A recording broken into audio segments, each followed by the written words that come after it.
Alright, hello guys, and welcome back to a brand new video. And today I wanted to talk a little bit about the possibility of a Halo 3 anniversary. Just my thoughts and opinions about it. Where to begin with this, really? For the most part, you know, if someone told me that Halo 3 anniversary was going to be released sometime next year, or you know, on the 10-year anniversary of Halo 3, you know, I would welcome it with open arms. You know, I probably wouldn't complain along the way. That being said,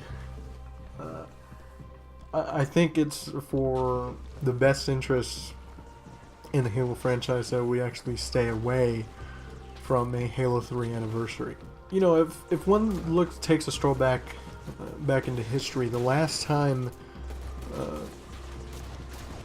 you know, we got an anniversary game, it was packaged up in a collection of different Halo games, and by and large, it was probably the biggest disappointment we've, I think, ever seen.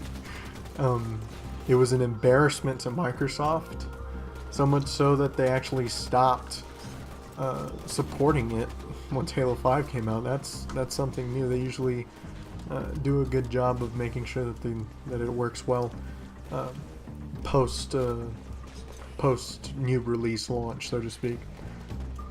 But you know, if one takes a step back down into memory lane, the whole reason why the anniversary stuff came up in the first place was back when 343 Industries decided to take the reins from Bungie and took over for Halo Reach. And they needed, and I assume that this was a marketing plan, but they needed something to tell the fan base that, you know, the franchise is in good hands. And the only way to do that is not just, you know, release map packs that are good for Halo Reach. You know, you can't just release updates that make Halo Reach more tolerable. You gotta go big here. And the big thing was the 10-year anniversary of Halo Combat Evolved. So what they did was that they completely remastered it. You know, they launched Halo Reach, and it was a Halo Reach anniversary map pack where they used the Halo Reach engine instead of the Halo 1 engine, and went from there with beautifully remastered maps. I mean, these were just beautiful. And by and large, it was seen as just a huge success for 343 Industries in terms of PR and whatnot. Although they somehow managed to screw that up in the waning months of Halo Reach's lifespan before Halo 4 came out, when they decided to remove certain playlists, including those from the anniversary map pack that came out. But you know, and ever since then, to me, it seems like the only reason why 343 Industries would release an anniversary game is by and large to shut people up.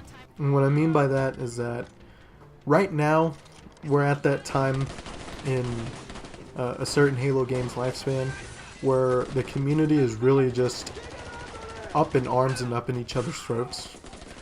You have one side that is tired of all the bullshit that 343 Industries had supposedly put out, and then on the other side you have people who refuse to see the faults or cracks in Halo 5. And so both sides start fighting on one another. Halo YouTubers get caught in the mix, and by and large it's just a bad deal for everybody. So how do you shut people up? Well, you launch an anniversary game. And after Halo 4, which in my opinion was just absolutely terrible when it came to content day one, and what I mean by that was that, you know, you can't launch a game with 4 small maps and expect 250,000 people in week 1 that were playing Team Slayer on Halo 4 on a daily basis. You know, 250,000 people. You can't expect all those people to play 4 maps over and over and over again, right? When the game just barely launched, and expect them to stay in the game. To be exact, after a month, I think Halo 4 dropped an astounding 75% in its population. It was an absolute disaster. You had MLG drop Halo 4 after what, in my opinion, was a very successful showing in MLG Dallas a couple of weeks before Halo 4 launched. So, what do? Well, you release Halo 2 Anniversary. And not just that, you remaster all of its cutscenes. You contact Blur Studios and you tell them, hey, you know, we want your great cutscenes, your great state-of-the-art CGI in our game. You contact some other studio. I think it's Infinity. I'm not sure, but you contact another studio and you call them up and you say, hey, you know, we need to package a bundle here. We need to port Halo 1, Halo 3, and Halo 4 to the Xbox One, aside from Halo 2 Anniversary as well. And, you know, we already know the story about that. It was a complete colossal failure. Although the end goal was probably great, but the execution was terrible all the way throughout. So now we get to Halo 3, right? Well, we already got an updated version of Halo 3 in the Master Chief Collection. And even though some people would say that it doesn't play like the original, and rightfully so considering that it's 60 frames per second instead of 30, but by and large I think that if they did do a Halo 3 Anniversary, right, you have to think about what they did with Halo 2 Anniversary. And then you have to tell yourself, you can't just copy the same thing and do the same thing for Halo 3. You gotta go a little bit further than that. You know, you can't just launch a game and you can't just give people 6 maps that are completely remastered and then say, there you go, enjoy. And then promise like an extra map a month or whatever. Nobody's gonna stick with that.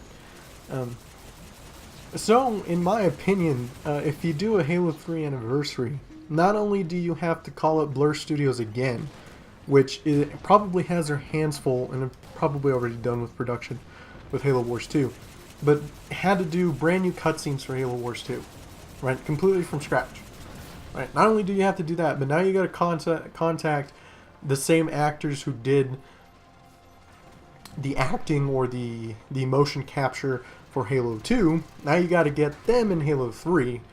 Then you have to make sure that the cutscenes are triggered properly in the game instead of the old cutscene. And then on top of that, you got to remaster the whole game. You got to give it the 60 frames per second treatment. And not only that, but you have to make sure that split screen works. And on top of that, you got to do more than 6 maps remastered. In my opinion, you probably have to do the original set of maps that launched with Halo 3 Day 1 in order to give people a satisfactory taste, to get people interested, and then every now and then release a map pack, whether it be free or paid for maybe say $5, and say, here you go. Here's an extra 4 maps or 3 maps. You know, we've got Forge. We'll give you all these Forge maps for free to keep you interested until this next map pack comes out. You know, all of these maps remastered, and we'll just give it to you for $5 each map pack. And, you know, that's the whole enchilada. Now, the reason why I don't want this is because, and here's an interesting statistic for you. 2016 is the first year since 2008 that we have not had a Halo game release or drop in stores somewhere, right? Think about that for a second. In 2009, ODST dropped. 2010, Reach dropped. 2011, Halo CE Anniversary dropped. 2012, Halo 4 dropped. 2015, Halo Spartan Assault dropped. 2014, Master Chief Collection dropped. 2015, Halo 5 dropped. And now here we are. For the first time ever, no Halo game has been launched, to my knowledge. Which is the first time since 2008, as I mentioned before. But, in all honesty, even though that there was a year in between, right, 343 Industries still had to send out a significant portion of their assets and resources to help the development of Halo Wars 2. Probably their story team, thank God not the writer for Halo 5, but they had to do that. They had to, move Dan Ayub over there, the community management team and whatnot. You get the point. even though Creative Assembly is more than capable of handling Halo Wars 2 production by themselves. But by and large, if they were to devote resources to the production of Halo 3 Anniversary, even if it's not, even if it doesn't take the whole studio to do it, let's say that they get another studio like they did with Halo 2 Anniversary to do, the maps, while 343 focuses on the campaign, so to speak. But still, it takes time to do all of this, even if the blueprint is already there and you just gotta go in and redesign it. You still gotta go through meetings, you still gotta go through phases, you still have to get stuff approved, then you have to go out there and execute it, then you have to test it, then you have to launch a beta for it. I have a hard time believing that they've done all this already, because they would have had to if they wanted to launch Halo 3 by October, because I doubt that they would have done this in in a span of months. They had to have had something working by now. Nobody's heard or seen anything, there's no rumors about it. But I would prefer 343 Industries focus all of their resources, for the first time since basically they were created, to create the next main Halo game.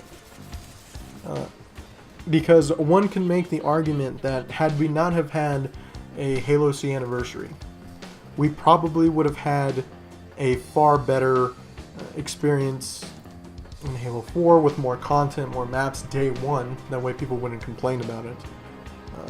And as far as Halo 5 goes, maybe they would have had more time to give us more content day one, instead of entirely focusing on making sure the Master Chief Collection works on a consistent basis. So, again, I'll repeat it. If you give me Halo 3 Anniversary, I'll take it with open arms. But it's not exactly something that I want. Halo 3's graphics still stand up to the test of time, in my opinion.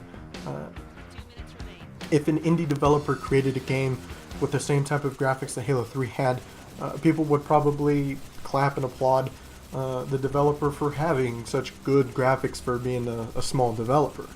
So, and plus it's already got, a remastered, so to speak, treatment with the Master Chief Collection. Anyways, guys, that is it for this video. If you enjoyed it, drop a like, maybe subscribe if you want to. It certainly helps out. And I'll see you next time. Peace.